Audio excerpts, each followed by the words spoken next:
যদি গোটা পৃথিবী থেকে জুলুমটা বন্ধ হয়ে যেত, ইনসাফ প্রতিষ্ঠিত হতো, পৃথিবীর সিংহভাগ সমস্যারই সমাধান হয়ে যেত।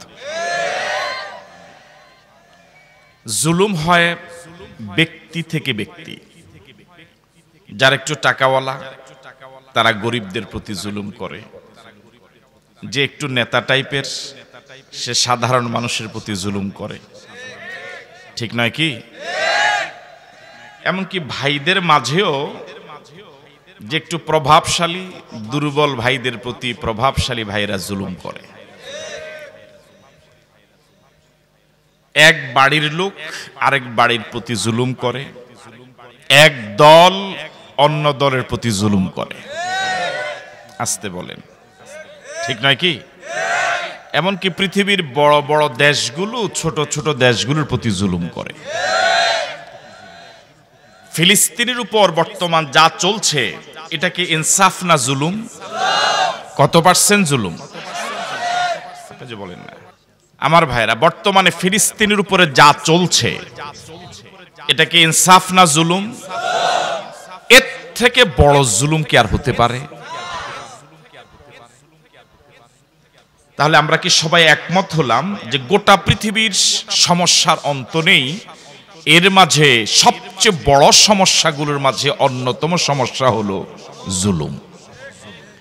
আমরা এই ব্যাপারও কি একমত হলাম যে জুলুমটা যদি বন্ধ হয়ে যেত গোটা পৃথিবীতে সিংহভাগ সমস্যারই সমাধান হয়ে যেত। আর এই জুলুমটা চলে বিশেষ করে যারা বেশি হক কথা বলে, হকের উপরে যারা যত বেশি অটল, তাদের প্রতি জালেমের জুলুমটা তত কম।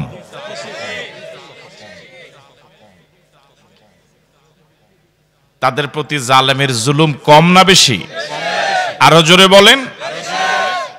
যারা হক কথা বলে না, হকের পথে চলে না, হক কায়েমের আন্দোলন করে না, ওদের প্রতি তেমন জুলুম নেই, বরং ওরা অধিকাংশ ক্ষেত্রে জালেমের সহযোগী, ঠিক নয় কি? এই পৃথিবীর সব নবী রাসূলরা ছিলেন বেগুনা, মাসুম, নিষ্পাপ, নিষ্কুলুষ চরিত্রের অধিকারী, কিন্তু সব নবীদের প্রতি জালেমেরা জুলুম করেছে অবর্ণনীয়, ঠিক নয় কি? আশাদ্দুন নাস বালাআন আল আম্বিয়া সুম্মাল আমসাল ফাল আমসাল। রাসূল করিম সাল্লাল্লাহু আলাইহি ওয়াসাল্লাম বলেন, এই পৃথিবীতে সবচেয়ে বেশি বিপদগ্রস্ত ছিলেন নবীরা, সুম্মাল আমসাল ফাল আমসাল। এরপরে বিপদ ওদের প্রতি বেশি আসবে যারা নবীদের বেশি অনুসারী, নবীদেরকে যারা মেনে চলে, নবীর আদর্শ যারা মেনে চলে। হযরত ইউসুফ আলাইহিস সালাতু ওয়াস সালাম সৌন্দর্যের পিরামিড, গোটা পৃথিবীর অর্ধেকটা সৌন্দর্য দিয়ে আল্লাহ রাব্বুল আলামিন তাকে সৃষ্টি করলেন। ছোটবেলা থেকেই তিনি জুলুমের শিকার হলেন।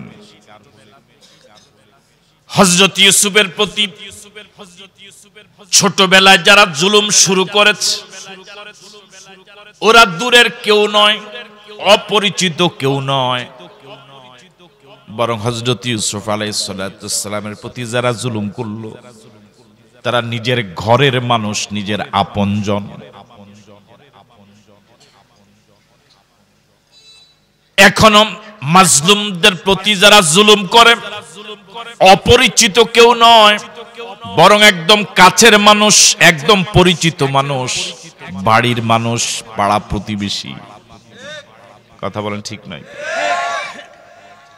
হযরত ইউসুফ আলাইহিস সালামের প্রতি ভাইদের অবর্ণনীয় জুলুম, আল্লাহ রাব্বুল আলামিন ধারাবাহিকভাবে সেই জুলুমের বয়ান দিতে গিয়ে একটি সূরা নাজিল করলেন, সূরা ইউসুফ। কোন অপরাধ ছিল না হযরত ইউসুফের। দুনিয়া থেকে নিঃশেষ করে দেওয়ার জন্য,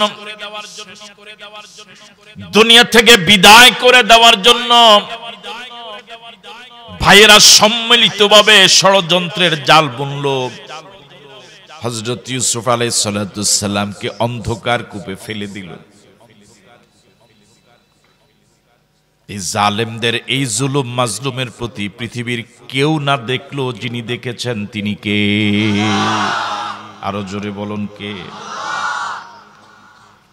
আল্লাহ রাব্বুল আলামিন হযরত ইউসুফ আলাইহিস সালামকে উদ্ধারের ব্যবস্থা নিলেন। জালেমদের বিজয় আপাতত ক্ষণিকের জন্য হলেও পরে প্রকৃত বিজয় সময় গেলেও মাজলুমদের কপালেই জুটে। কথা বলেন ঠিক নয় কি? আপাতত গোটা পৃথিবীর জালেমদের একটু লম্প ঝম্প বেশি মনে হলেও ইনশাআল্লাহ অল্প সময়ের ব্যবধানে ইসলামপন্থীদের বিজয় হবে। হযরত ইউসুফ আলাইহিস সালাম এক বণিক দলের মাধ্যমে ওই অন্ধকার কূপ থেকে তিনি উত্তোলিত হলেন। ওই বণিক দল হযরত ইউসুফ আলাইহিস সালামকে বাজারে নিয়ে মিশরের বাজারে বিক্রি করে দিলেন। হযরত ইউসুফকে যিনি কিনলেন তিনি সাধারণ কেউ নন, তিনি তৎকালীন মিশরের অর্থমন্ত্রী আজিজে মিশর। ধনী মানুষ, নেতা মানুষ, রাষ্ট্র পরিচালক। হযরত ইউসুফ আলাইহিস সালামের চেহারা দেখেই,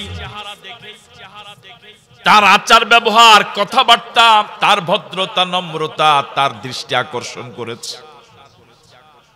আজিজে মিশর বুঝতে বাকি রইল না,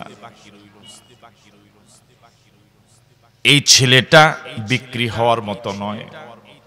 কোনো না কোনো দুর্ঘটনার শিকার, কোনো না কোনো ষড়যন্ত্রের শিকার। এই জন্য কেনার গোলাম হওয়ার পরেও আজিজে মিশর হযরত ইউসুফের প্রতি এরকম আচরণ করেন নাই, বরং নিজের স্ত্রীর কাছে গিয়ে হযরত ইউসুফের ব্যাপারে কি চমৎকার কথা উপস্থাপন করলেন। এই ছেলেটার যত্ন নিও, কেনা গোলামের মতো আচরণ কইরো না। আল্লাহু আকবার বলুন।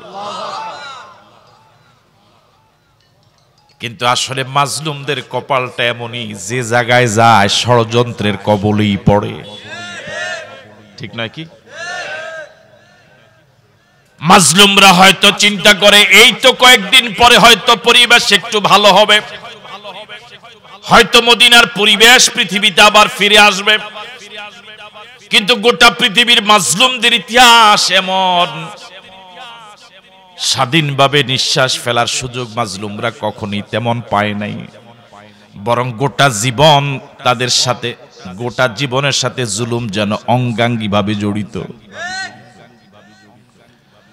হযরত ইউসুফ আলাইহিস সালাম ভাইদের ষড়যন্ত্রের কবল থেকে আপাতত কিছুদিনের জন্য পরিত্রাণ পেলেও আজিজে মিশরের ঘরে গেলেন। সেখানে হয়তো আশা করেছিলেন আপাতত ষড়যন্ত্র থেকে কিছুটা হলো নাজাত পাবো, কিন্তু ষড়যন্ত্রের জাল আরো শক্ত হলো। যেই ঘরে তিনি বসবাস করছেন ওই ঘরের আহাল, ওই ঘরের বাসিন্দা, ওই ঘরের মালিক যে, এবার সে নিজেই হযরত ইউসুফের বিরুদ্ধে ষড়যন্ত্র শুরু করেছে। নাউজুবিল্লাহ বললেন। এই কথাটা রব্বুল আলামিন সূরা ইউসুফে বলেন, যে জায়গা থেকে তেলাওয়াত করছিলাম, ওয়া রাওয়াদাতুল্লাতী হুয়া ফি বাইতিহা আন নাফসিহি। ইউসুফ আলাইহিস সালাম যেই ঘরে বসবাস করছেন, যে ঘরে তিনি আশ্রয় নিলেন, ওই ঘরের যে নারী, সে হযরত ইউসুফকে ফুসলানো শুরু করেছে, ষড়যন্ত্র শুরু করেছে। হযরত ইউসুফকে বাগে পাওয়ার জন্য হযরত ইউসুফের বিরুদ্ধে ষড়যন্ত্রের জাল বোনা শুরু করেছে। আল্লাহ রাব্বুল আলামিনের বলার ধরনটা কত চমৎকার। যে নারী হযরত ইউসুফের বিরুদ্ধে ষড়যন্ত্রের জাল বোনা শুরু করেছে, ওই নারীর একটা সহজ পরিচয় হলো তিনি তৎকালীন আজিজে মিশরের স্ত্রী। আল্লাহ রাব্বুল আলামিন এই সহজ পরিচয়টা উপস্থাপন না করে বরং কি সুন্দরভাবে উপস্থাপন করলেন, হুয়া ফি বাইতিহা। হযরত ইউসুফ যে নারীর ঘরে, সে নারী ষড়যন্ত্র শুরু করেছে। এর কারণ কি? মুফাসসিরিন কেরাম বলেন, আল্লাহ রাব্বুল আলামিন ওই নারীর সহজ পরিচয়টা উপস্থাপন না করে হযরত ইউসুফ যে নারীর ঘরে বসবাস করেন, ওই নারী ষড়যন্ত্র শুরু করেছে, ওই নারীর পরিচয়টা এমন ভাবে কেন দিলেন? তার জবাব হলো, দূর থেকে যদি কেউ ষড়যন্ত্র করত, ওই ষড়যন্ত্র থেকে বাঁচা যত সহজ, যে ঘরে বসবাস করে ওই ঘরের লোক যদি ষড়যন্ত্র করে বাঁচা এত সহজ না। আছেন আপনারা মাঠে? আমি কি কথা বুঝে দিয়ে পারলাম? নিজের ঘরের লোক যদি ষড়যন্ত্র করে, এই ষড়যন্ত্র থেকে বাঁচা অনেক অনেক কঠিন, ঠিক নয় কি? আমার ভাইয়েরা, নিজের আপন ভাই যদি বিরোধিতা করে, নিজের দলের লোক যদি মুনাফিকি করে, নিজের দেশের লোক যদি জুলুম করে, এই জুলুম থেকে বাঁচা অত সহজ নয়।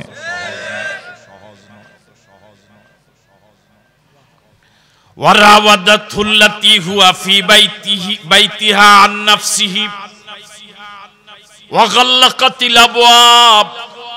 ওই নারী তার ষড়যন্ত্রকে পাকাপোক্ত করার জন্য, ষড়যন্ত্রে সফল হওয়ার জন্য যত কৌশল অবলম্বন করেছে, বিগত দিনে মাজলুম ইউসুফকে, নিষ্পাপ নিরপরাধ বেগুনা মাসুম ইউসুফকে অপরাধী বানাবার জন্য যত কৌশল অবলম্বন করেছে, কোনোটাই কাজ হয় নাই। রক্ষা করেছেন কে? ওয়া গাল্লাকাতিল আবওয়াব। এবার ওই নারী হযরত ইউসুফকে তার ষড়যন্ত্রের কবলে ফেলার জন্য, তার পরিকল্পনা অনুযায়ী অপরাধী বানাবার জন্য সর্বশেষ তার হাতে যে অস্ত্রটা ছিল, ওই অস্ত্রটা ব্যবহার করেছে। ওয়াগাল্লাকাতিল আবওয়াব। ঘর যেহেতু তার স্বামীর, ওই রাজপ্রাসাদের যতগুলো দরজা ছিল সব দরজাগুলো বন্ধ করে দিয়েছে। নাউজুবিল্লাহ বললেন। শুনতেছেন আপনারা? দরজা বন্ধ করেছে কে? নারী। কথা বলে না কেন? জবাব দল। কার জন্য? উদ্দেশ্য ভালো না খারাপ? জোরে বলেন। এদিকে আওয়াজ একটু কম, ঝামেলা আছে এদিকে নাকি? আপনি এক জায়গায় মুরব্বি সব বসেন কেন?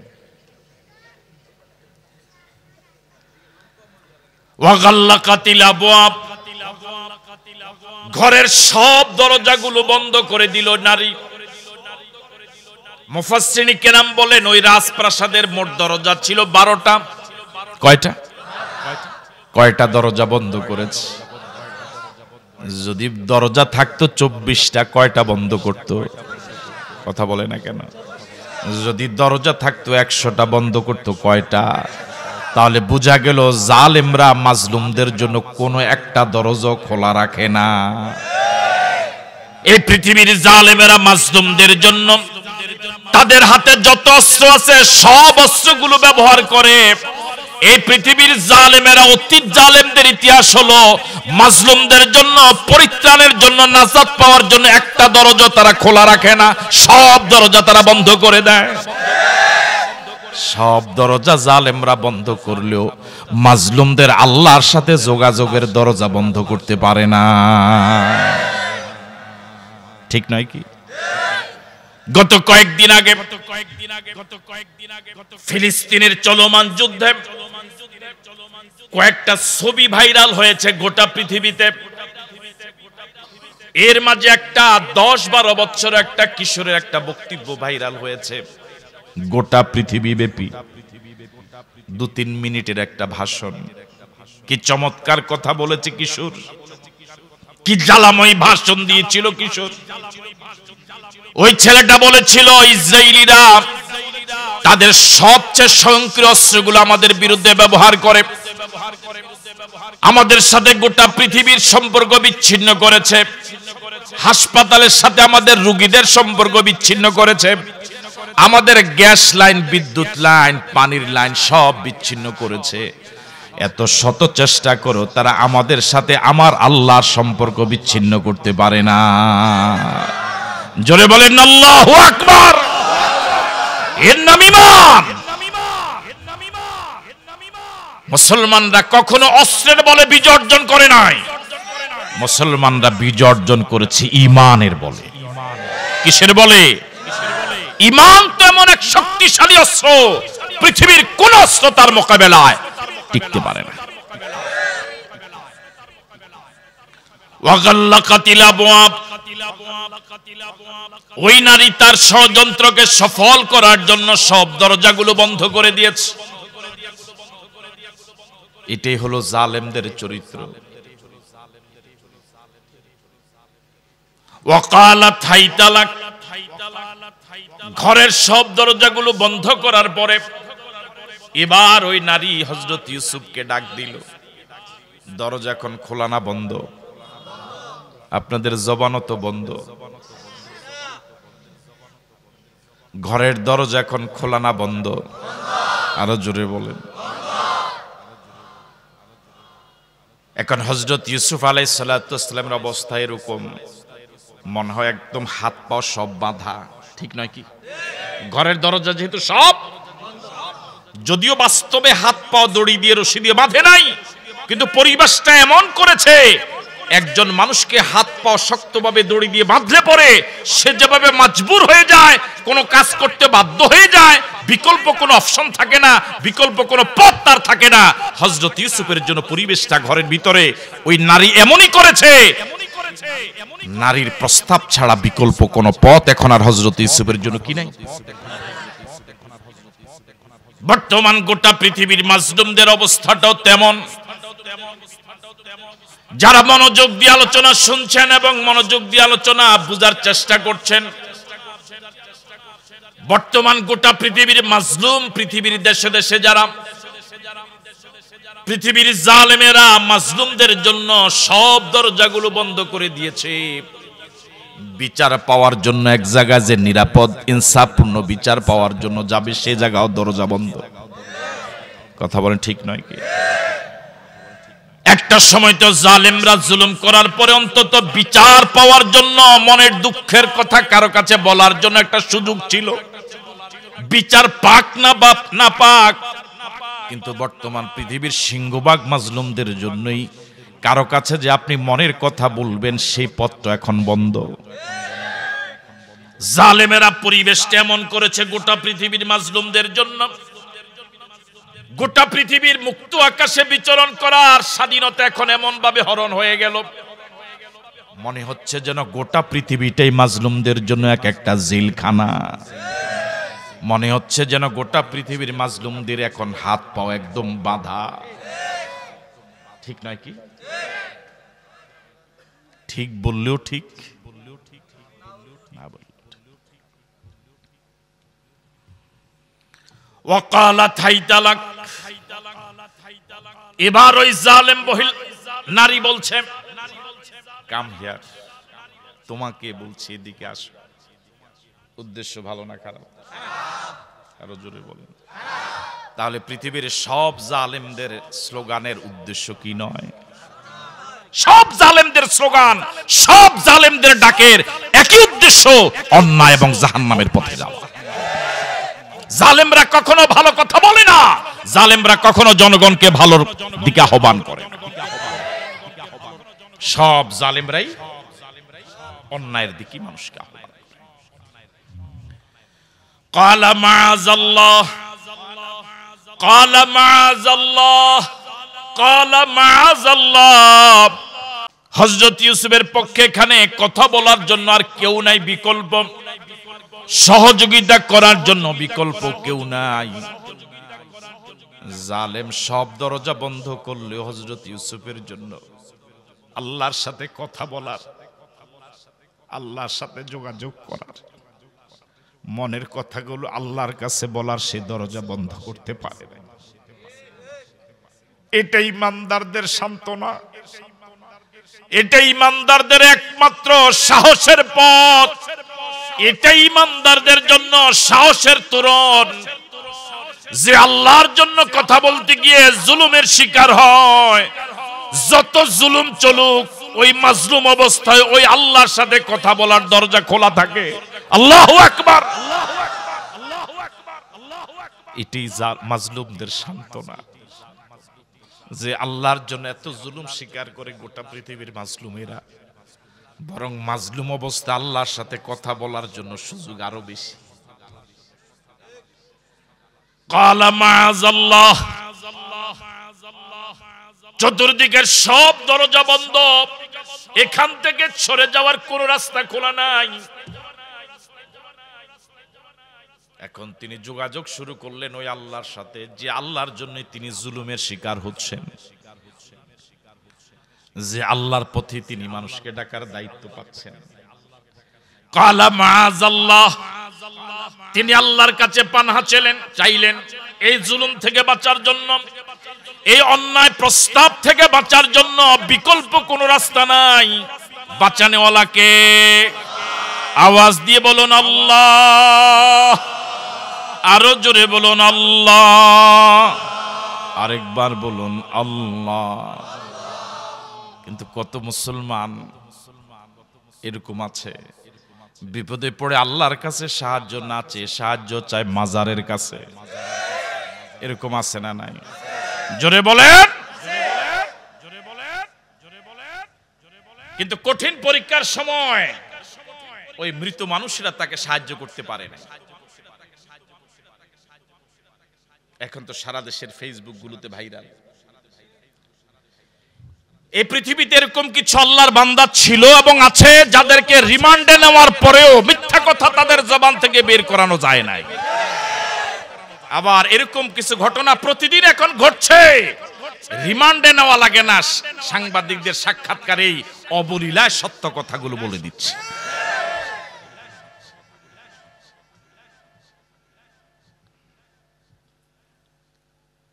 কত মুসলমান বাঁচার জন্য মাজারে যায়, দরগায় যায়, দুর্গায় যায়।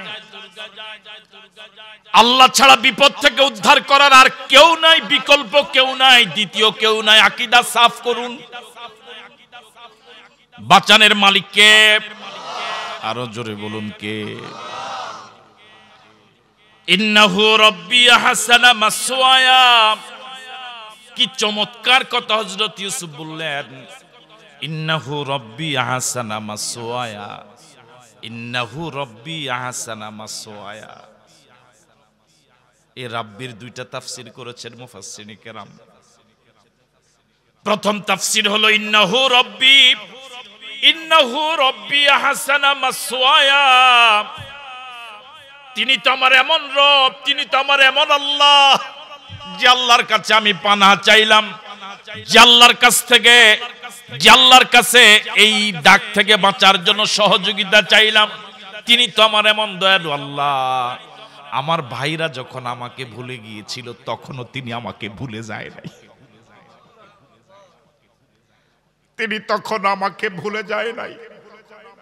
আমার আপন লোকেরা যখন আমাকে ফেলে দিয়েছিল তুচ্ছ মনে করে, দুনিয়ার জীবন শেষ করে দেওয়ার জন্য, আমার আপন লোকেরা যখন আমাকে তুচ্ছ জ্ঞান করে ফেলে দিয়েছিল, তখন তিনি আমাকে টেনে তুলেছেন। তিনি তো আমার রব, তিনি তো আমার আল্লাহ।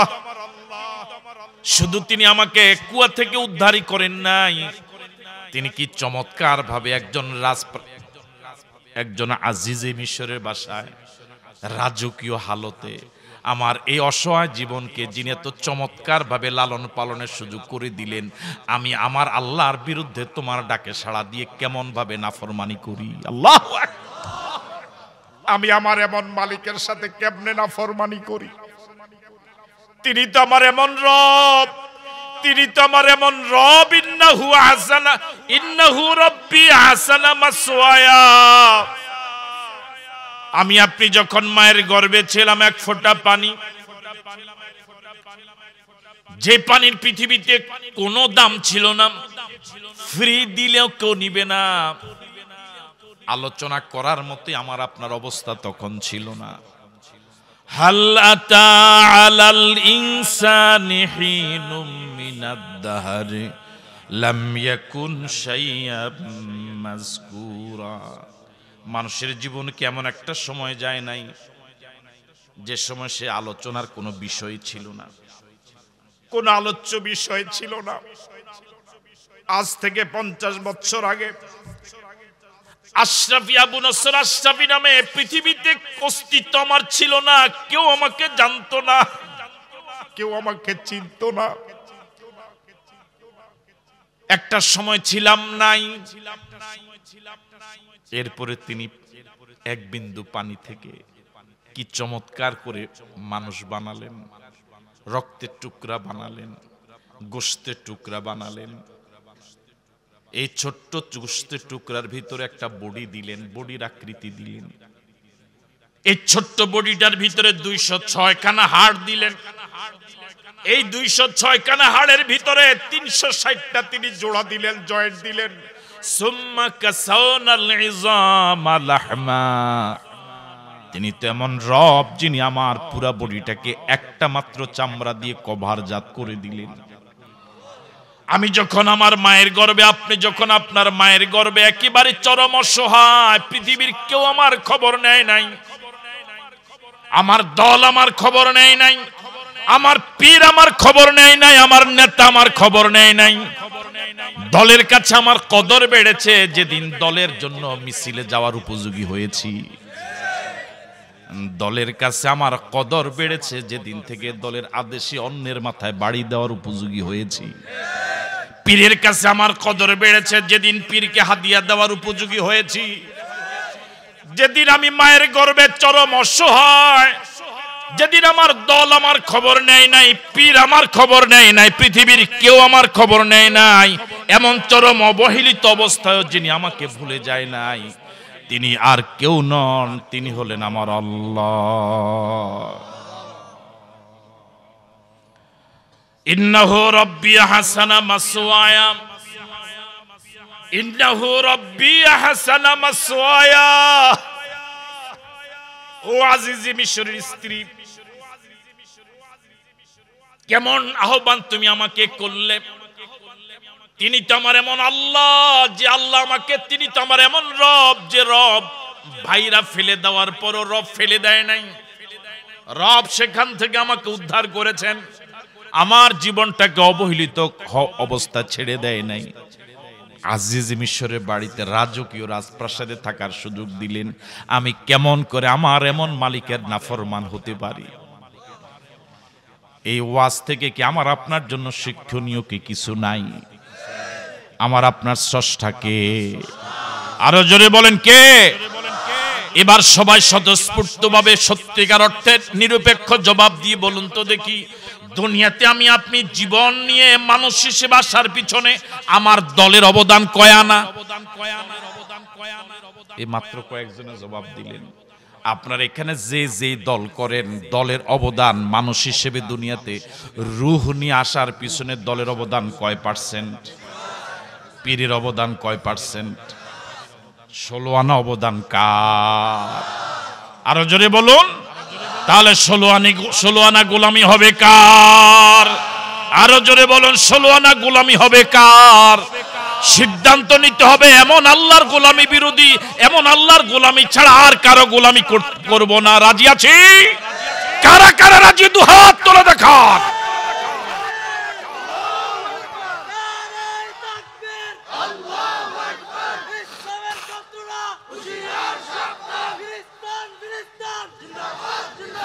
আমার ভাইয়েরা, হুঁশিয়ার না করে আমরা সবার জন্য হেদায়েতের দোয়া করি। আল্লাহ পাক যদি হেদায়েত নসিবে রাখেন, কত চমৎকারই না হবে।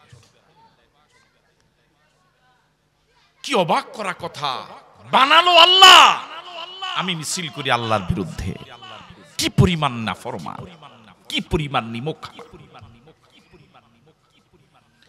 ইন্নাহু রাব্বি আহসানা মাসওয়ায়া, ইন্নাহু রাব্বি আহসানা মাসওয়ায়া।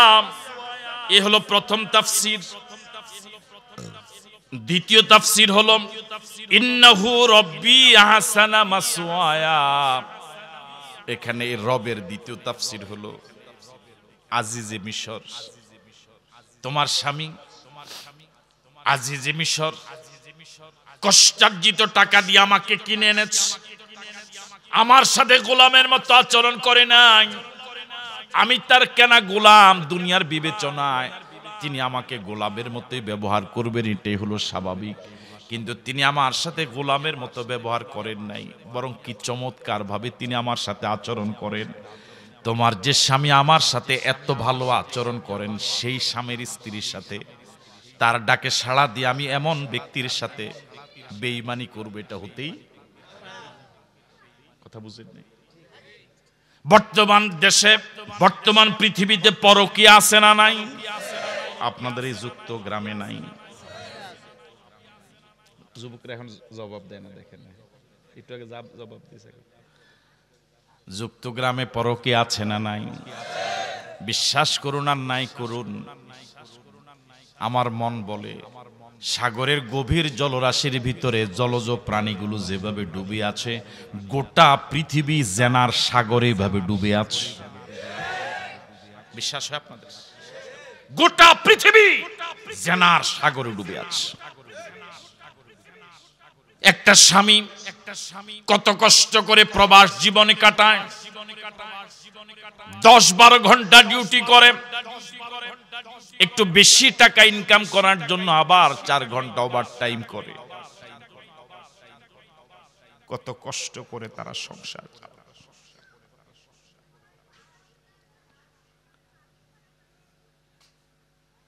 এত কঠোর পরিশ্রম করে, হাড় ভাঙ্গা পরিশ্রম করে, আবার নিজের বাসায় মেসে সে নিজে রান্না বান্না করে খায়, নিজের জামা কাপড় নিজে ধোয়।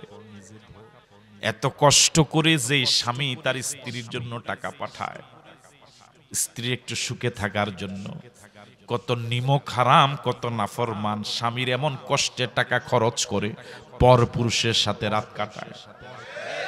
কথা বলেন ঠিক নয় কি? কি বিবেকহীন, কি রুচিহীন।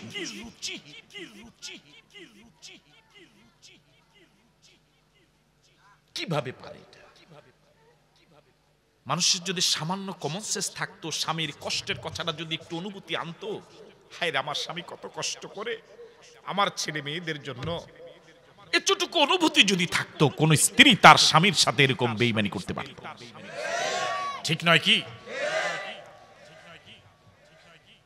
ইন্নাহু আহসানা, ইন্নাহু রাব্বি আহসানা মাসওয়ায়া, ইন্নাহু রাব্বি আহসানা মাসওয়ায়া। আমার ভাইরা, প্রবাসে যারা থাকেন, আমাদের দেশের জন্য তারা রিমিটেন্স পাঠায়, দেশের অর্থনৈতিক যোগানে তাদের বিরাট অবদান, তারা দেশের সম্পদ, তারা পরিবারেরও সম্পদ।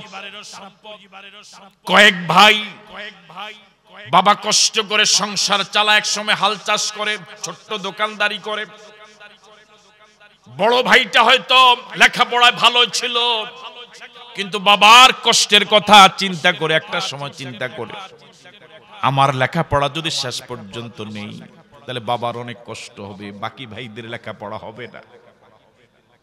এই জন্য ওই ভাইটা চিন্তা করে একটা সময় বিদেশ যাওয়ার সিদ্ধান্ত নেয়। লেখাপড়ায় ভালোই ছিল, সে দেশে থেকে লেখাপড়া করলে সেও সরকারি চাকরিজীবী হতে পারত, কিন্তু পরিবারের কথা চিন্তা করে, ভাইদের কথা চিন্তা করে, বোনদের কথা চিন্তা করে, মা বাবার কথা চিন্তা করে সে তার মেধাটাকে লেখাপড়ায় কাজে লাগালো না, বিদেশ গিয়ে হাড় ভাঙ্গা শ্রমিকের কাজ করে বা বিভিন্ন কাজ করে। তার কষ্টার্জিত পাঠানো টাকা দিয়ে বাবা ঋণ পরিশোধ করে, পরিবেশটাকে একটু সুন্দর করে, অন্য ভাইদের লেখাপড়ার টাকার যোগান দেয়, বোনদের বিয়ে শাদীর ব্যবস্থা করে। দুর্ভাগ্যজনক হলেও সত্য, সংসারটা যখন একটু স্বাবলম্বী হয়, গোটা পরিবার সবাই অথবা কেউ কেউ ওই বড় ভাইটাকে বেমালুম ভুলে যায়। কি জুলুম! শুধু বড় ভাই নয়,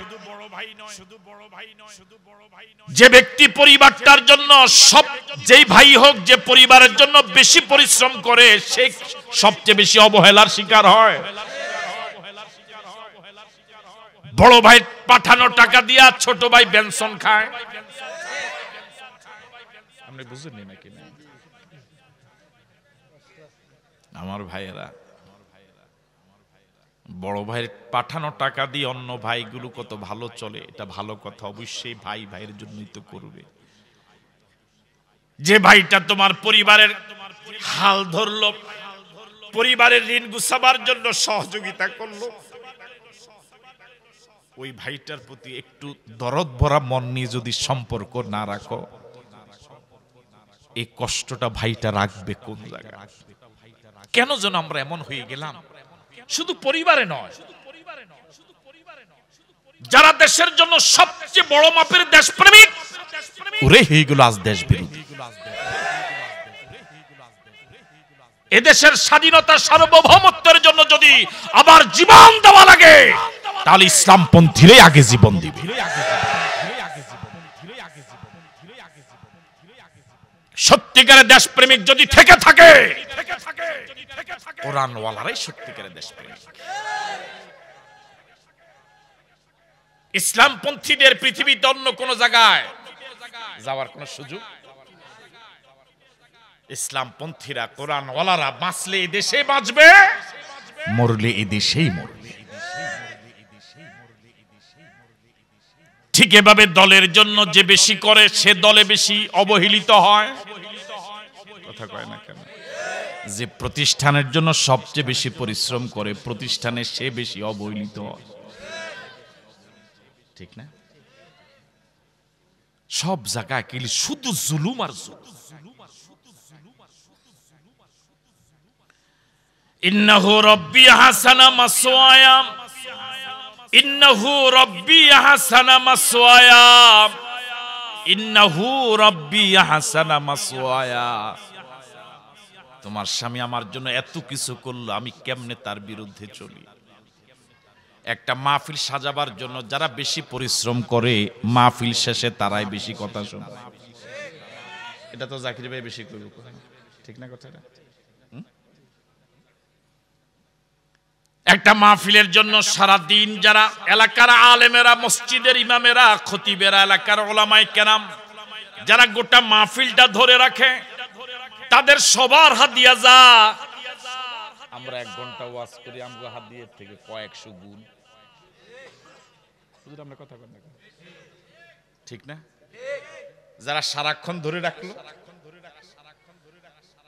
যে খতিব গোটা বছরে 52টা ওয়াজ করে জুমাবারে, বক্তাদের একদিনের ওয়াজের বেতনও পুরা বছরে পায় না।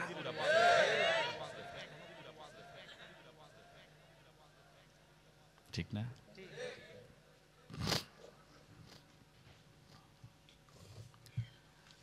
ইন্নাহু রাব্বি হাসানা মাসওয়ায়া, ইন্নাহু লা ইউফলিহুজ যালিমুন, ইন্নাহু লা ইউফলিহুজ যালিমুন, ইন্নাহু লা ইউফলিহুজ যালিমুন। শুনে রাখো, নিশ্চয়ই যারা জুলুম করে তারা কখনোই চূড়ান্ত সফলতা অর্জন করবে না। আল্লাহু আকবার। কার কথা? আরো জোরে বলুন। ইন্নাহু লা ইউফলিহুজ যালিমুন। জালেমরা আপাতত ওদেরকে বিজয়ী মনে হলেও, আমেরিকার প্রেসিডেন্ট জর্জ, কি বলে এটাকে, জো বাইডেন আপাতত বিজয়ী মনে হলেও, ইসরায়েলের ওই জালেমদেরকে আপাতত বিজয়ী মনে হলেও, ওদের দাপটে পুরো পৃথিবী থরথর করে কাঁপে এরকম মনে হলেও, চূড়ান্ত বিজয় ইসরায়েলের নয়, চূড়ান্ত বিজয় হবে ফিলিস্তিনে। ঠিক নয়? ঠিক নয়? আর সারা পৃথিবীর মাজলুম যারা, আপাতত এরকম যদি মনেও হয় মাজলুমরা ঘরেও থাকতে পারে না, বাড়িতেও থাকতে পারে না, ফিলিস্তিনের ওই মাজলুমেরা তাদের নিজের বাসস্থানে, নিজের পৈতৃক সম্পদে তারা থাকতে পারে না জালেমদের অত্যাচারে, আপাতত মনে হলেও চূড়ান্ত বিজয় জালেমদের নয়, চূড়ান্ত বিজয় মাজলুমদের। আল্লাহর কাছে শুকর গুজার হই, আল্লাহ যে আমাদেরকে জালেমদের মিছিলে নেয় নাই, মাজলুমদের কাতারে রেখেছে, এই জন্য আল্লাহর শুকরিয়া আদায় করি আলহামদুলিল্লাহ। আরো জোরে বলুন আলহামদুলিল্লাহ।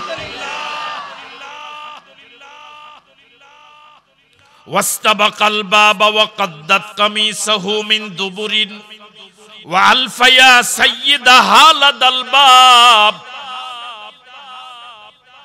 দরজা খোলা না বন্ধ? আরো জোরে বলেন। ভিতরে মাজলুম আছেন না নাই? কয়জন? এবার আপনাদের এই অসংখ্য আল্লাহর বান্দার কাছে প্রশ্ন, হযরত ইউসুফের কি কোনো অপরাধ ছিল? 16 অপরাধ কার? কথা বলে না কেন?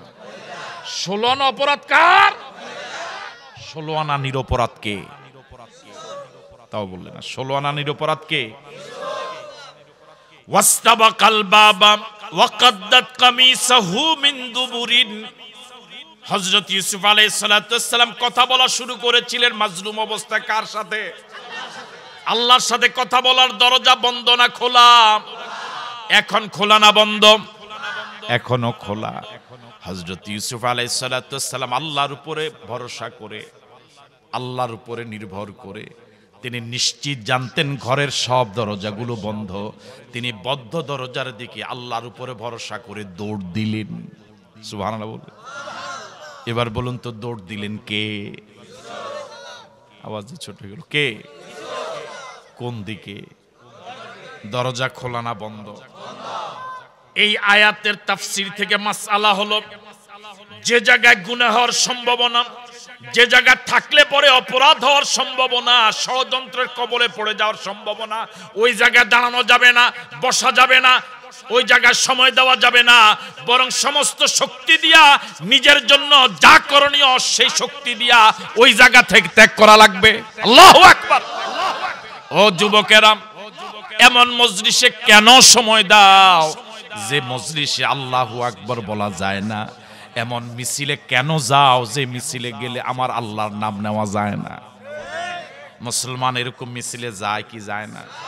আরো জোরে বলেন যায়। যে মজলিসে গেলে পরে আল্লাহর নাম নেওয়া যায় না, যে মজলিসে থাকলে পরে, যে জায়গায় বসলে পরে, যে জায়গায় থাকলে পরে গুনার সম্ভাবনা, ওই জায়গায় বসা জায়েজ নাই, ওই জায়গায় থাকা যাবে না, বরং নিজের সমস্ত শক্তি দিয়া, সমস্ত শক্তি প্রয়োগ করে ওই জায়গা থেকে দৌড় দেওয়া লাগবে। ওয়াস্তাবাকাল বাবা, হযরত ইউসুফ আলাইহিস সালাতু ওয়াস সালাম বদ্ধ দরজার দিকে দৌড় দিলেন। আল্লাহ রাব্বুল আলামিনের কুদরতে বদ্ধ দরজা সবগুলো এক এক করে রব্বুল আলামিন খুলে দিলে। আরো জোরে কোন আল্লাহু আকবার। সব ক্ষমতার মালিক কে? আরো জোরে বলুন। আন্নাল কুওয়াতা লিল্লাহি জামিআ, আন্নাল কুওয়াতা লিল্লাহি জামিআ। সব ক্ষমতার একমাত্র মালিক আল্লাহ, সব ক্ষমতার একমাত্র মালিক আল্লাহ, সব ক্ষমতার মালিক জনগণ। এটা ঈমান বিরোধী কথা। আমাদের দেশের কত স্কলার, কত জনের আকীদা নিয়ে কত ফতুয়া জায়গায় জায়গায় দেয়, কিন্তু জাতিকে মুশরিক বানানো হচ্ছে যে সমস্ত শিরকি আকীদা দিয়ে। এগুলোর ব্যাপারে কোনো ফতুয়া দেন না। ক্ষমতার মালিক জনগণ নয়, সব ক্ষমতার মালিক জনগণ। এটা ঈমান বিরোধী কথা। কোন ঈমানদার এই কথা বিশ্বাস করতে পারে না। যদি বিশ্বাস করে ঈমানদার থাকতে পারবে না। এবার আওয়াজ দিয়ে বলুন তো সব ক্ষমতার মালিক কে?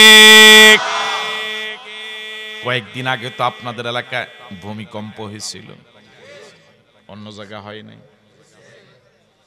টের পাইছিলেন? অনেক টের পায় না। কি করছেন?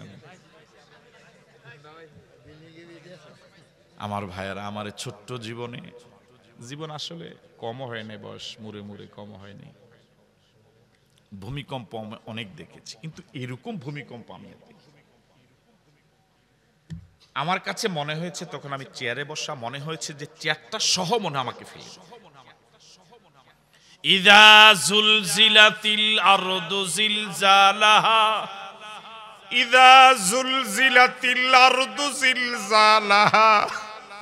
কি প্রচন্ড ক্ষমতার মালিক আমার আল্লাহ। মানুষ কেন যে আমরা এমন আল্লাহকে ভুলে যাই? কেন এমন আল্লাহর বিরুদ্ধে কথা বলি? কেন যেন এমন আল্লাহর বিরুদ্ধে কথা বলি? গোটা পৃথিবীটাকে তিনি কাঁপায়া দিলেন। আল্লাহু আকবার। আল্লাহ মাঝে মাঝে একটু টেস্ট করে আমার বান্দারা কি করে।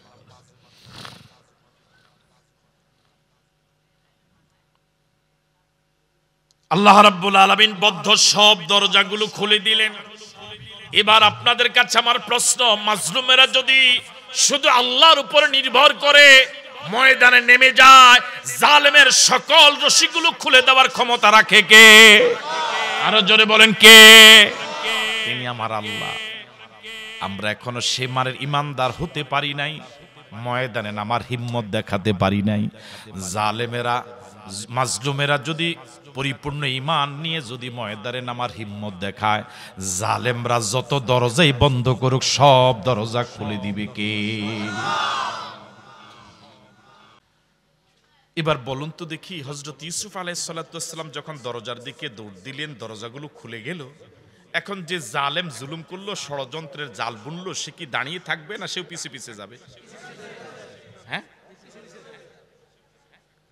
তার যদি আইন কাফ লাম থাকতো, যদি কমন সেন্সের কমন বাদ দিয়া শুধু সেন্সও থাকতো, সে চিন্তা করতো যে এতদিন পর্যন্ত ষড়যন্ত্রের কবলে ফেলার চেষ্টা করেছি, সফল হয় নাই, দরজা বন্ধ করেছি, দরজাগুলো খুলে গেল। সে অন্তত এতটুকু শিক্ষা গ্রহণ করে, দরজাগুলো নিশ্চয়ই ভাবে খুলে নাই, নিশ্চয়ই কেউ না কেউ খুলে দিয়েছেন, আর তিনি কে? তাহলে সে তার ষড়যন্ত্রের অবস্থা থেকে ফিরে এসে এখানে দাঁড়িয়ে যেত, যা করেছি আর সামনে কদম বাড়াবো না, বাস আলেমদের সাথে যা করেছি তওবা করে সে ফিরে আসা দরকার ছিল, ঠিক নয় কি? কিন্তু আসলে জালেমদের ভিতরে যে জুলুমের রোগ, এটা ক্যান্সারও ভালো হয়, জুলুমের রোগ কোনো চিকিৎসা কি হয় না। আপনারা কি আসেন মাঠে না গেছেন? কয়েকদিন আগে করোনা হয়েছিল, করোনা, হ্যাঁ, এটা চিকিৎসা হয় নাই। এখন কি আর আছে করোনা? ক্যান্সার রোগ জটিল রোগ, এটারও কি হয়? কিন্তু আমার কাছে কেন যেন মনে হয় জুলুমের যে রোগটা, জালেমের ভিতরে যেটা একবার জার্ম ঢুকে গেছে, এই জুলুমের রোগ না হলে এই যে জালেম যে জুলুম করলো হযরত ইউসুফের প্রতি, অন্তত এতটুকুর পরে তো সে কি হয়ে যাওয়া দরকার ছিল? স্টপ হয়ে যাওয়া দরকার ছিল, সে তওবা করা দরকার ছিল। ওয়াস্তাবাকাল বাবা, হযরত ইউসুফ যখন বদ্ধ দরজার দিকে দৌড় দিলেন, এবার ওই নারীও, হ্যাঁ, এটা যে কয় না, এবার বলুন তো দৌড় দিচ্ছে কয়জন? দোনোজন পুরুষ, দোনোজন নারী, দোনোজন মাজলুম, একজন জালেম আরেকজন, ঠিক আছে কথা? এবার বলুন তো জালেম আগে না মাজলুম আগে? জালেম, মনোযোগ আছে আপনাদের? পৃথিবীর সব জালেমেরাই মাজলুমদের পিছনে পিছনে দৌড়ায়, মাজলুমদেরকে যতই দৌড়ায় কখনোই মাজলুমদের আগে যেতে পারে না, মাজলুমদের পিছেই থাকে জালেমেরা। ওয়াস্তাবাকাল বাবা, দোনোজন দৌড় দিল বদ্ধ দরজার দিকে। মাজলুম সামনে বাড়ে, জালেম পিছনে দৌড়ায়, জালেম পিছে পিছে দৌড়ায়। কি পরিমাণ জুলুম! দৌড় দিয়ে যে আমি বেঁচে যাব জুলুম থেকে, এটা সুযোগ সে দিচ্ছে না। একটু কি চিন্তা করছেন পৃথিবীর অতীত জালেমদের ইতিহাস? ওয়াস্তাবাকাল বাবা, দোনোজন দৌড় দিল প্রতিযোগিতার সাথে দরজার দিকে।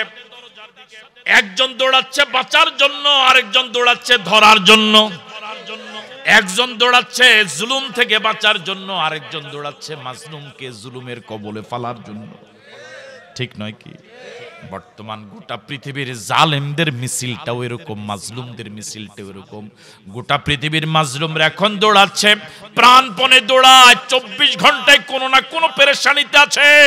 গোটা পৃথিবীর মাজলুমরা হয়রান এবং পেরেশান, কিভাবে জালেমের জুলুম থেকে ওরা বাঁচবে। আর জালেমেরা 24 ঘন্টায় পেরেশান, কিভাবে মাজলুমদেরকে পদানত করবে।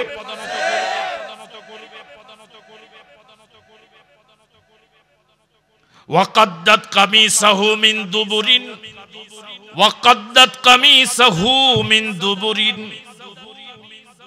ওয়াকাদ্দাত কামিসাহু মিন দুবুরিন। হযরত ইউসুফ আলাইহিস সালামকে নাগাল পাচ্ছিল না জালেম। শেষ পর্যন্ত জামায় ধরছে। কিসে ধরছে?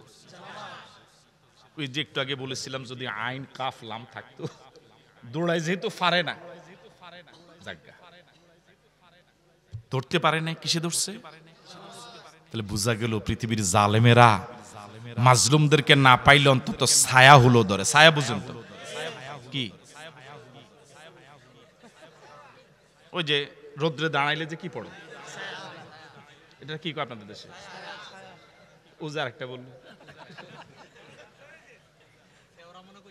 হ্যাঁ হ্যাঁ, সেওরা মানে জি, তাহলে এটা হলো ছায়া। কেমন মানে ওনাকে পায় নাই তো ওনার আব্বারে ধরবে। কথা বলে না কেন? ওনার আব্বারে পায় নাই ওনার আম্মারে ধরবে, ওনার আব্বা আম্মারে পায় নাই ওনার ছেলেরে ধরবে, ওনার ছেলেরে পায় নাই ওনার প্রতিষ্ঠানে যাবে, প্রতিষ্ঠানে পায় নাই শ্বশুর বাড়িতে যাবে, কারোরে পায় নাই কবর থেকে উঠাবে।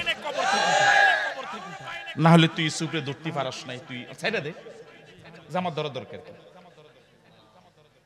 তাহলে বোঝা গেল বর্তমান পৃথিবীর জালেমরা যা করছে এটা পূর্বসূরি জালেমদের উত্তরাধিকার সূত্রে প্রাপ্ত সম্পদ। বর্তমান পৃথিবীর গোটা পৃথিবীর জালেমেরা যা করছে এটা আগে যারা জুলুম করেছিল পৃথিবীর অতীতে ওই জালেমদের থেকে প্রাপ্ত ওয়ারিসি সম্পদ।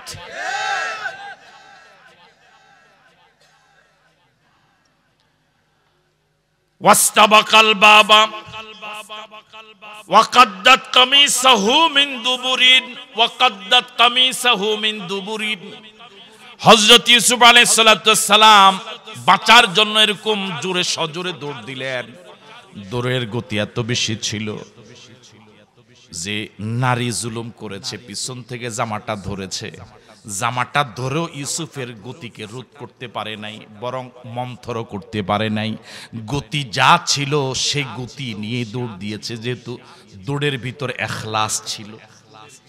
ঠিক আছে? হযরত ইউসুফ আলাইহিস সালামের গতি রোধ করতে পারে নাই, স্তব্ধ করতে পারে নাই। হযরত ইউসুফের গতি, দৌড়াবার গতিকে মন্থর করতে পারে নাই, সজোরে দৌড়াচ্ছিলেন, এই জন্য জামাটা ছিঁড়ে গিয়েছে। জামা কি হয়েছে? হ্যাঁ, আসলে কথা হইল হুজুর গো পাঞ্জাবির কেউ দেখতে পারে না, ঠিক না?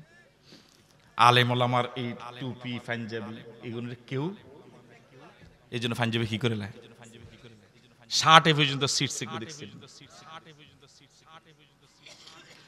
ওয়াকাদ্দাত কামিসাহু মিন দুবুরিন ওয়া আলফায়া সাইয়্যিদাহা লাদাল বাব ওয়া আলফায়া সাইয়্যিদাহা লাদাল বাব। ঘরের মূল দরজাও খোলা। এখন মূল দরজায় কয়জন? কথা বলে না কেন? দুইজন। কয়জন? কিন্তু মূল দরজায় গিয়ে দেখে আজিজে মিশর ওই নারীর স্বামীও সে জায়গায় দাঁড়ানো। আল্লাহু আকবার বলবেন। এখন মোট কয়জন হলো? দুইজন মহিলা। ও মাথা লাড়ে, যেমনি লাড়া দিছে মাথা। মহিলা কয়জন? পুরুষ কয়জন? হ্যাঁ, এ পর্যন্ত যারা শুনেছেন মনোযোগ দিয়ে শুরু থেকে পর্যন্ত হযরত ইউসুফ আলাইহিস সালামের বিন্দু পরিমাণ কোন অন্যায় ছিল? 16 না অপরাধী কে? 16 না নিরপরাধ কে? দেখুন, যেই না মাত্র ওই নারী তার আজিজি মিশর স্বামীকে দেখলো, 1 সেকেন্ডও লাগে নাই, সুর ওর কথা কয় না একেবারে পুরা। এরা যে নাটকে এত অভিনয়, যে এত পারঙ্গম, অভিনয়ের ভিতরে এটা একেবারে গোল্ডেন প্লাস, নিখুঁত অভিনয়। قالت ما جزاء من أراد بأهلك سوءا إلا أن يسجن وعذاب أليم। অনুবাদ শোনার আগে বলেন নাউযুবিল্লাহ। এতক্ষণ যা ষড়যন্ত্র করেছে, জামা ছিটছে, যা কিছু কথা বললো, হাইটা লাগ, যত অভিনয় করলো, যত ডায়ালগ বললো, সব মূর্তির ভিতরে গিলে ফেলেছে। এটা গিলেনছে, আমরা দেখি কথা গিলে ফেলেছে। দেখা না, হেদিকে চাই না গিলবেন, আমার দিকে চাই না।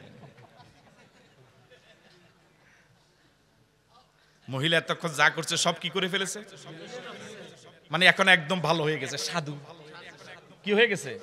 দেখেন না বর্তমান পৃথিবীতে, সারা পৃথিবীতে মাঝে মাঝে মানুষ কি হয়ে যায়, এত সাধু, আল্লাহু আকবার। সারা জীবন যদি এরকম সাধু থাকতো কতই না ভালো হতো।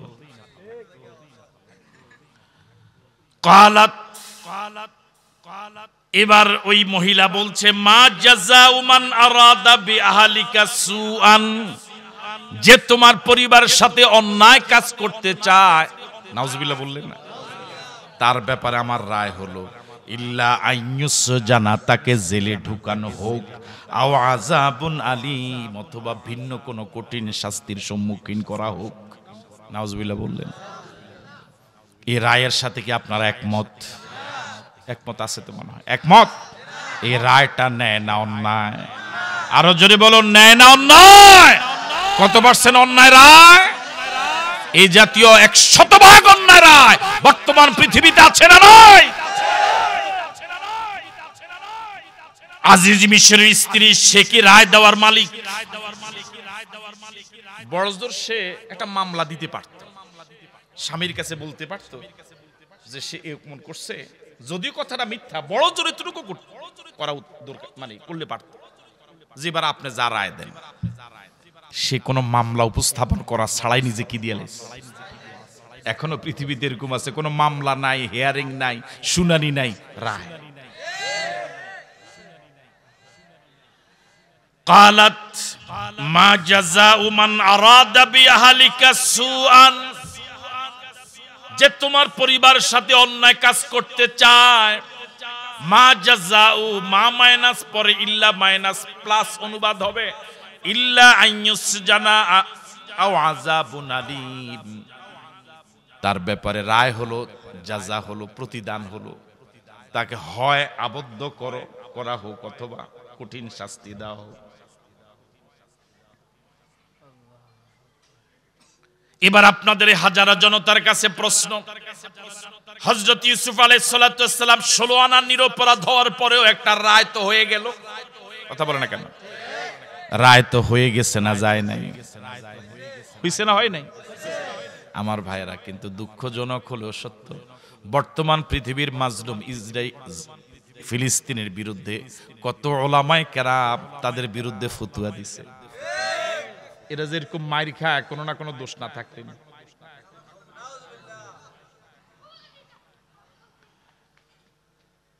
এবার আপনাদের কাছে প্রশ্ন, হযরত ইউসুফের বিরুদ্ধে নিরপরাধ হওয়ার পরে যে রায়টা হয়ে গেল, এখন কার্যকর করার বাকি। হযরত ইউসুফ কি এই রায় মেনে নেওয়া দরকার না প্রতিবাদ করা দরকার?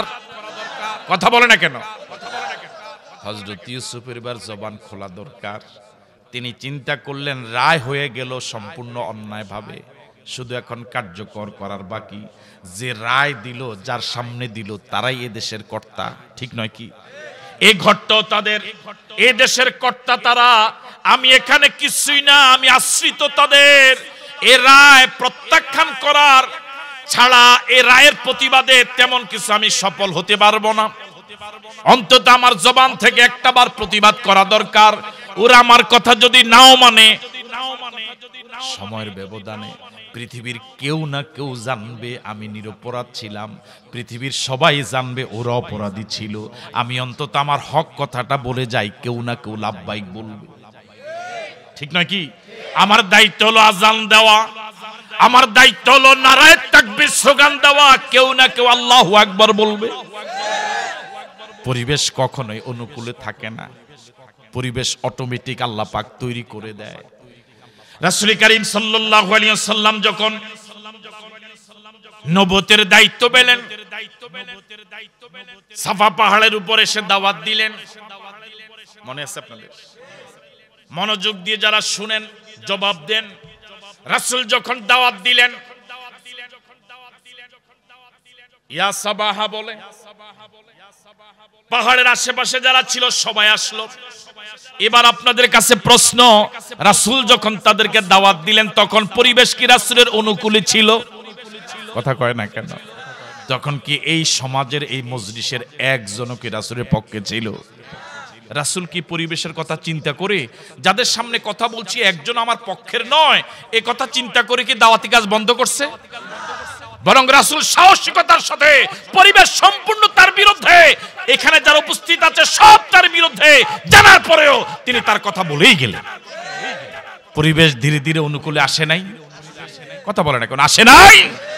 সুতরাং আমার আপনার দায়িত্ব হলো আযান দেওয়া, আল্লাহু আকবার বলার লোকের অভাব হবে না। রাজি আছে তো ইনশাআল্লাহ?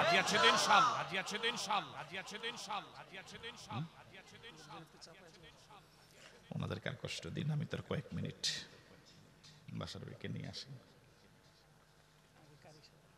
কারিশপে নিয়ে আসেন আগে, কারিশপকে নিয়ে আসেন কয়েক মিনিটের ভিতরে। এবার হযরত ইউসুফ আলাইহিস সালাতু ওয়াস সালাম জবান খুলছেন। মনোযোগ আছে আপনাদের? এতক্ষণ ওই জালেমের কথা এরকম মনোযোগ দিয়ে শুনলেন, এখন ইউসুফের কথা, মাজলুমের কথা আর একটু মনোযোগ বাড়ানো লাগবে না? বাড়ানো লাগবে না? কালাম হিয়া রাওয়াদাতনি আন নাফসি, হিয়া রাওয়াদাতনি আন নাফসি, হিয়া রাওয়াদাতনি আন নাফসি। হযরত ইউসুফ মাজলুম একটু কল্পনা করেন, মনের চোখ দিয়ে একটু দেখেন, একটু মনের চোখ দিয়ে দেখেন হযরত ইউসুফের অবস্থাটা। রাজপ্রাসাদের সামনে অসহায় হয়ে দাঁড়িয়ে আছেন হযরত ইউসুফ আলাইহিস সালাতু ওয়াস সালাম। কিছুই করার নাই, একদিকে রায় হয়ে গেল, এখন কার্যকর করার বাকি। কি চরম অসহায়! এই চরম অসহায় অবস্থা হযরত ইউসুফ আলাইহিস সালাতু ওয়াস সালাম বললেন, সাহসিকতার সাথে বললেন, দায়িত্বহীন কণ্ঠে, বিরচিত পুরুষের মতো, সুপুরুষের মতো সাহসিকতার সাথে বললেন, হিয়া রাওয়াদাতনি আন নাফসি, ওই নারী আমাকে নিজ থেকে ফুসলিয়েছিল, সে ষড়যন্ত্রের জাল বুনেছিল। আল্লাহু আকবার বলবেন না? ইমানদার কখনো কাপুরুষ হয় না, ইমানদার বীর পুরুষ হয়, সৎ সাহসী হয়। মুনাফিক মরে বারবার, ইমানদার মরে একবার। হিয়া রাওয়াদাতনি আন নাফসি। এখন আজিজি মিশর কিং কর্তব্য বিমর হয়ে গেলেন, বিব্রত বোধ করলেন। মাঝে মাঝে আদালত বিব্রত বোধ করে না? এই বিব্রত বোধ করলেন। স্ত্রী বলছে ইউসুফ দোষী, ইউসুফ বলছে জুলাইখা দোষী, ইউসুফ বলছে ওই নারী দোষী, কিন্তু এখানে কোনো সাক্ষী ছিল না তাদের জানা মতে। কিন্তু এই ঘটনা এখন পর্যন্ত যা ঘটছে, এটা কি আল্লাহর জানা আছে না নাই? আরো জোরে বলেন, জানা আছে না নাই? মানুষের চেষ্টা যে জায়গা শেষ, আল্লাহর সাহায্য সে জায়গায় শুরু। খাইতেছে বাদাম।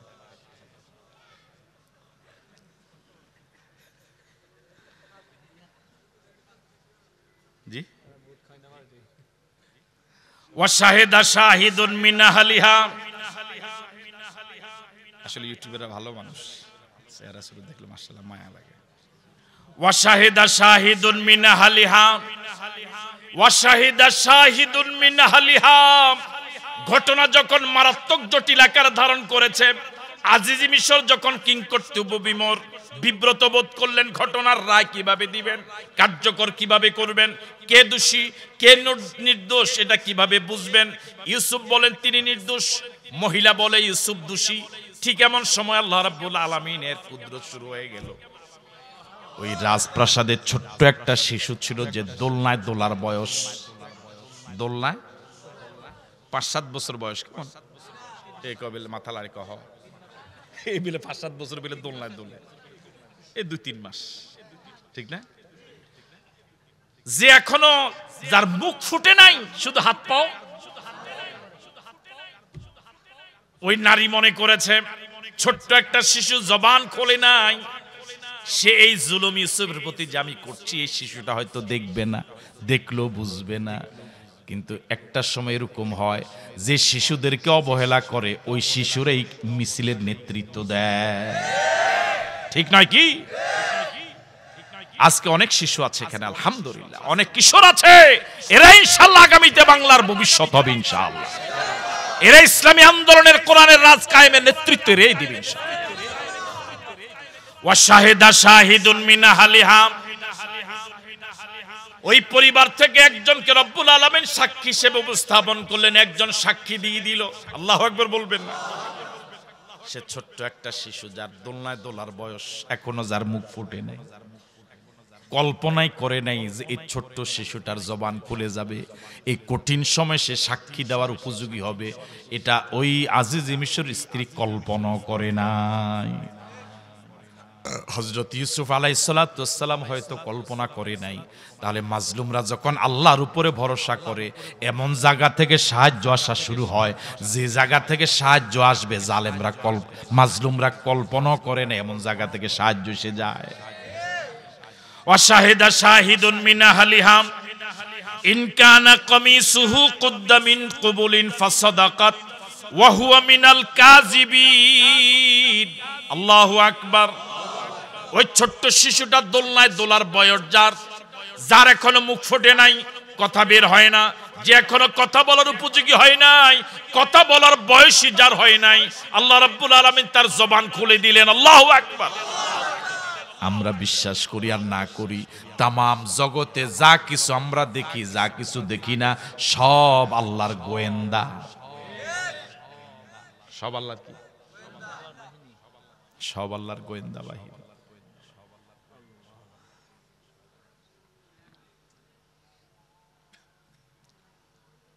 আল-ইয়াওমা নাখতিমু আলা আফওয়াহিহিম ওয়া তুকাল্লিমুনা আইদিহিম ওয়া তাশহাদু আরজুলুহুম বিমা কানু ইয়াকসিবুন। আল্লাহ পাক হাশরের ময়দানে জবান বন্ধ করে দিবেন, হাতের জবান খুলে যাবে, পায়ের জবান খুলে যাবে। এখন কি হাত কোনো কথা বলার যোগ্যতা আছে? পাও কি কোনো কথা বলার যোগ্যতা রাখে? কিন্তু হাশরের ময়দানে এই হাত আমার বিরুদ্ধে সাক্ষী দিবে, সাক্ষী দিয়ে বলবে, আল্লাহ ফেরেশতারা যা লিখেছে সব সঠিক। আমি হাত আমাকে ব্যবহার করে করে বেগানা মহিলার গায়ে হাত দিয়েছিল, আমি হাত আমাকে ব্যবহার করে বিড়ি খেয়েছিল, সিগারেট খেয়েছিল, মদ খেয়েছিল, ডাইল গাঁজা হিরোইন বাবা ইয়াবা খেয়েছিল, আমি হাত আমাকে ব্যবহার করে করে অবৈধ বাউসারে দস্তখত দিয়েছিল, আমি হাত আমাকে ব্যবহার করে করে জাল মারছিল, আমি হাত আমাকে ব্যবহার করে করে অন্যের মাথায় বাড়ি দিয়েছিল, আমি হাত আমাকে ব্যবহার করে করে এত অন্যায় করেছিল। পায়ের জবান খুলে যাবে, পা বলবে রব্বুল আলামিন হাত যা বলেছে সঠিক, আমি পা আমাকে ব্যবহার করে করে এত এত আকাম করেছিল।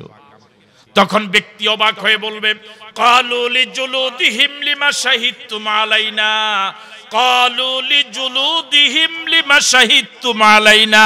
হায় আমার হাত, হায় আমার পা, হায় আমার দেহ, কত নাদুস নুদুস করেছিলাম তোকে দুনিয়ায়, কত ভালো মানের খাওয়া খাওয়াইছিলাম, কত ভালো দামি জামা গায়ে দিয়েছিলাম, আমার পক্ষে তো সাক্ষী হওয়ার কথা। আজকের বিপদের দিন আমার পক্ষে সাক্ষী না হইয়া আমার বিরুদ্ধে কেন সাক্ষী হইলা? আল্লাহু আকবার বলবেন না? সব কার গোয়েন্দা বাহিনী? আল্লাহর নাম আরো জোরে বলেন, কার না? ইন কানা কামিসুহু কুদ্দা মিন কুবুলিন। মনোযোগ আছে আপনাদের? ইন কানা কামিসুহু কুদ্দা মিন কুবুলিন। ওই শিশুর জবান খুলে যাওয়ার পরে আল্লাহর পক্ষ থেকে ওই শিশু এবার একটা সূত্র বলে দিল, যে সূত্রটা মূলত অবজার্ভ করার দায়িত্ব হলো আজিজে মিশরের। রায় কিন্তু যুবক দেয় নাই, রায় কিন্তু শিশু দেয় নাই, শিশু শুধু সূত্র বলে দিয়েছে। সূত্রটা হলো ইন কানা কামিসুহু কুদ্দা মিন কুবুলিন। ও আজিজ মিশর, ও জাহাপনা, আপনি হযরত ইউসুফ আলাইহিস সালামের জামাটা একটু অবজার্ভ করেন, জামাটা একটু গবেষণা করেন। যদিও আপনার স্ত্রী জামা দেখতে পারে না, হুজুরদের পাঞ্জাবি দেখতে পারে না, আপনি তো পুরুষ, আপনি জামাটা একটু কি করেন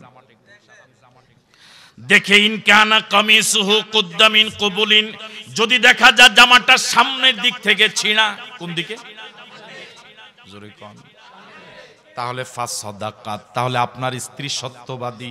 ওয়াহুয়া মিনাল কাযিবিন, এই পৃথিবীতে যত মিথ্যাবাদী ছিল ইউসুফ তাদের একজন।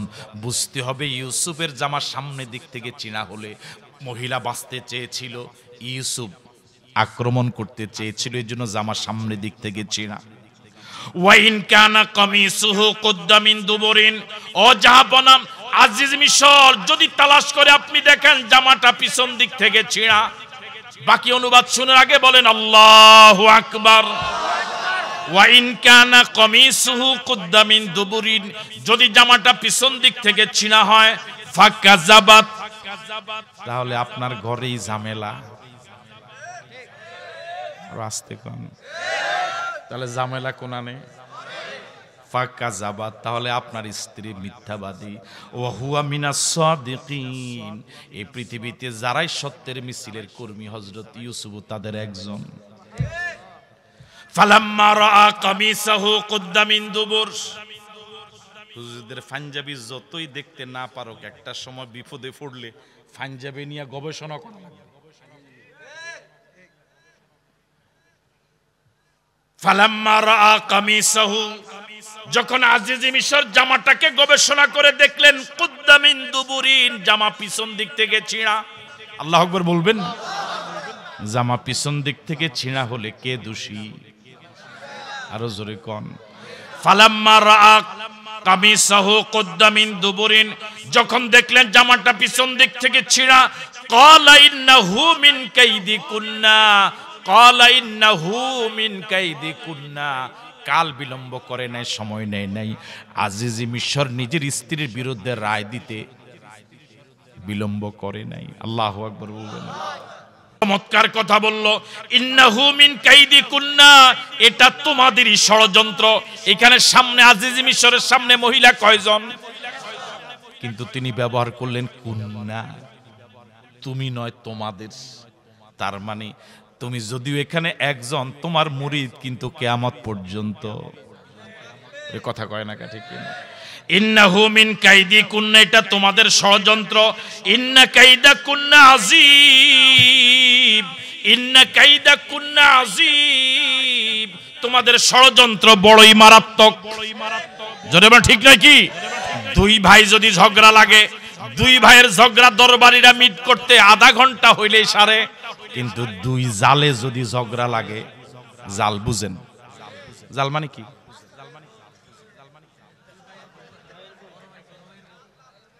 ওরা যে বুঝে না মনে হয়। দুই ভাই যদি ঝগড়া লাগে, অনেক সময় দরবারিও লাগে না, বড় ভাই ছোট ভাইকে ডাক দিলে ছোট ভাইয়ের মন গলে যায়, অথবা ছোট ভাই বড় ভাইয়ের কাছে গিয়ে বলে, ভাই আব্বা মরে গেছে, আপনি তো এখন আমাদের পরিবারে বড়, আমি হয়তো ভুল করেছি, আমাকে ক্ষমা করে দিয়ে। কোনো দরবার লাগে না, দেন দরবার লাগে না। সিংহভাগ সময় দুই ভাই একসাথে মিলে যায়, ঠিক কিনা? কিন্তু ওই দুইজন যদি লাগে, হ্যাঁ, আপনার বুড়ি আসেনি, দেশো না, মরে গেছে, আছে মাঝে মাঝে হয়নি, তো দুইজনে যদি লাগে, কোন দরবারি মিট করতে পারে না, ঠিক না? কথা কন না, ঠিক কিনা? আজকে এক শুক্রবারে বসছে, কয় না আমার আব্বাই ওকে আগামী শুক্রবার আবার ডেট, গোড়ানিত ফালাই দিস। আমার আলোচনা আমি এখানে শেষ করছি। আমার কথা যদি কেউ কষ্ট পেয়ে থাকেন, দুঃখ প্রকাশ করছি, ক্ষমার সুন্দর দৃষ্টি কামনা করছি। বেঁচে থাকলে দেখা হবে কোনো ময়দানে, আর যদি মরে যে আল্লাহ যেন জান্নাতে পরিচয় করে দেয়, বলি আমিন। আমরা দেশের জন্য দোয়া করি, আল্লাহ আমাদের দেশটাকে তুমি শান্তিময় করে দাও, এদেশের স্বাধীনতাকে তুমি হেফাজত করো, স্বাধীনতার বিরুদ্ধে যত ষড়যন্ত্র নস্যাৎ করে দাও। ৭১ সনে স্বাধীনতার জন্য যারা জীবন দিলেন, বীর মুক্তিযোদ্ধা ঈমান নিয়ে যারা কবরে গেল, শহীদ হিসেবে কবুল করে নাও, কবুল করে নাও। রব্বুল আলামিন তোমার কাছে দোয়া করি, আমাদের দেশের সেনাবাহিনী, এদেশের বিজিবি, এদেশের র্যাব, এদেশের পুলিশ ভাইদের প্রতি তোমার খাস রহমত নাজিল করো। আল্লাহ, যে কোরআন থেকে কথা বললাম, এই কোরআন দিয়ে সমাজ চলছে এমন দৃশ্য দেখে মরার তৌফিক দাও। আল্লাহ, গোটা পৃথিবীর মাজলুমদেরকে তুমি গায়েবী মদত করো। আল্লাহ, গোটা পৃথিবীর মাজলুমদেরকে তুমি সাহায্য করো। গোটা পৃথিবীর মাজলুমদেরকে তুমি এক এবং ন্যাক হওয়ার তৌফিক দাও।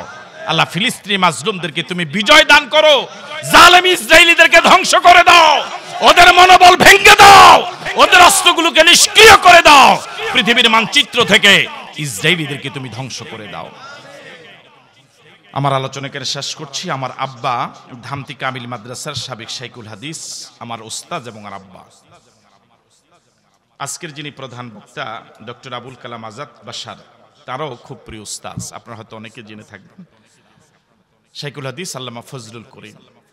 উনি বর্তমান সময়ে প্রচলিত বেদাতগুলোর উপর এক চমৎকার লিখনী লিখেছেন, বেদাত পরিচিত, বেদাতের পরিণতি।